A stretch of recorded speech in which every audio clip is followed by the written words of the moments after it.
Lesson 9, how to use your left and right function. Okay, what do I mean by that? So in this example, I have a list of a bunch of social security numbers. They're fake.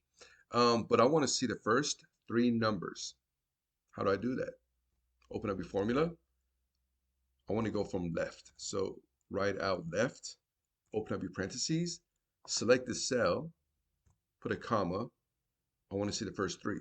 So type out the number 3, close parentheses, hit enter, 1, 2, 3. Now, what if I want to see the first 5? I will change the number 3 to the number 5. And if my formula is correct, I should be able to see 1, 2, 3, dash 2. Hit enter, 1, 2, 3, dash 2. I want to copy this down. Double click on this. There you go. Now, for the city and state, I only want to see the state. This one's going from right to left.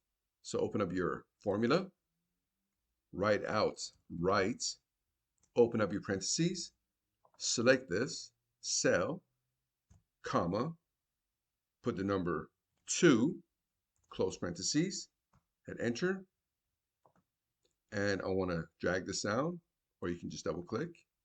There you go. I want to show you guys the formula so you can copy it for yourselves.